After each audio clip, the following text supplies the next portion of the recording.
Violence à l'école, responsabilité des parents, autorité, Monsieur le ministre de l'Éducation nationale Édouard Geoffrey, parlons-en. Depuis des semaines, on entend la même chose. Les parents devraient faire mieux, faire plus, il faut restaurer l'autorité. Je comprends l'importance du cadre, je comprends la nécessité de soutenir les enseignants et le personnel éducatif, mais à aucun moment on ne parle de l'autre réalité.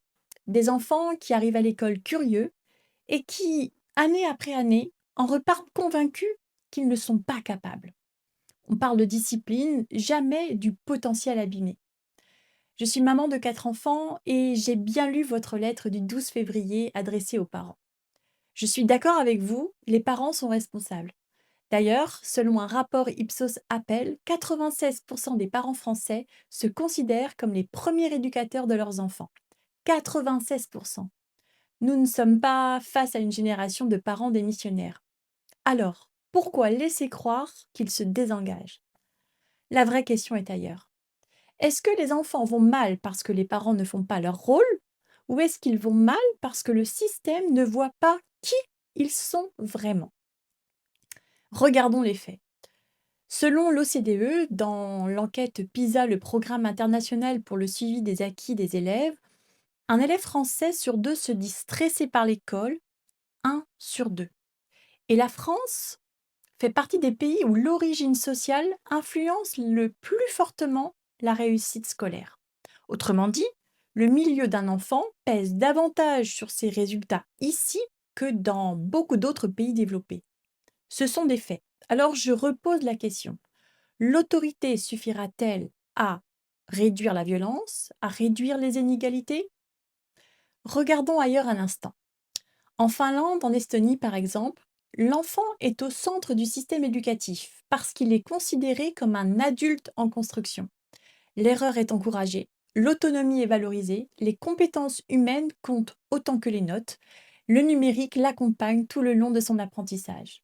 Résultat, l'Estonie est aujourd'hui le premier pays européen au classement PISA et la Finlande reste parmi les systèmes les plus performants d'Europe. Mais surtout, ils ont des élèves confiants, des élèves sereins, des élèves qui aiment apprendre, aller à l'école.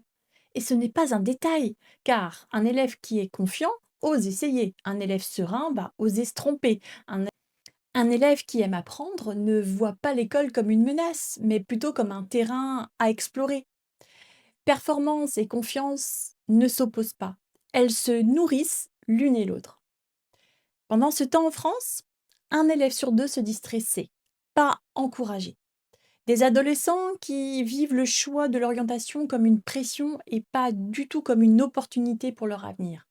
Des familles qui doutent, qui s'inquiètent et qui ont peur de se tromper. Et des inégalités qui persistent. Quand le milieu social détermine encore fortement la trajectoire scolaire, ce n'est pas seulement un problème éducatif, c'est un problème de société. Vous parlez d'autorité, monsieur le ministre, mais l'autorité, à elle seule, ne redonne pas confiance. Elle ne réduit pas les inégalités ni la violence. L'école française a besoin d'un nouvel élan, pas seulement de règles. Un enfant ne naît pas violent, il naît curieux.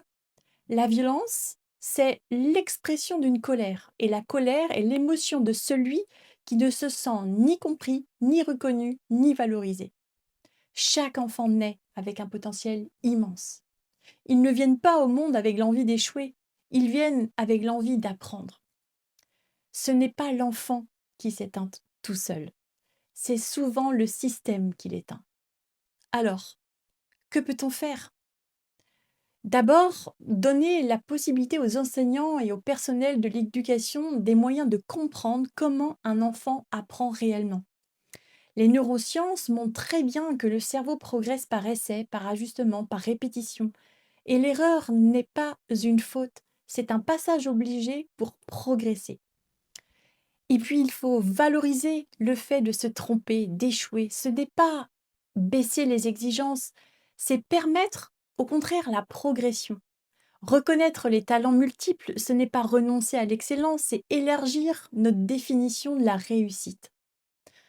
Un enfant ne se résume pas à une note en mathématiques. Il peut avoir une créativité exceptionnelle, une intelligence relationnelle très forte et un sens très profond de la justice. Et puis surtout, travailler avec les parents, pas contre eux. Les parents ne sont pas des adversaires. Ils veulent comprendre, ils veulent accompagner, ils veulent le meilleur pour leurs enfants. Faites-leur confiance, ils seront à vos côtés. L'éducation n'est pas un sujet secondaire. C'est l'investissement stratégique numéro un pour un pays. Car les enfants d'aujourd'hui, ce sont les adultes de demain. Si nous éteignons leur potentiel, nous affaiblissons notre avenir. Si nous valorisons leur potentiel immense, nous renforçons notre société.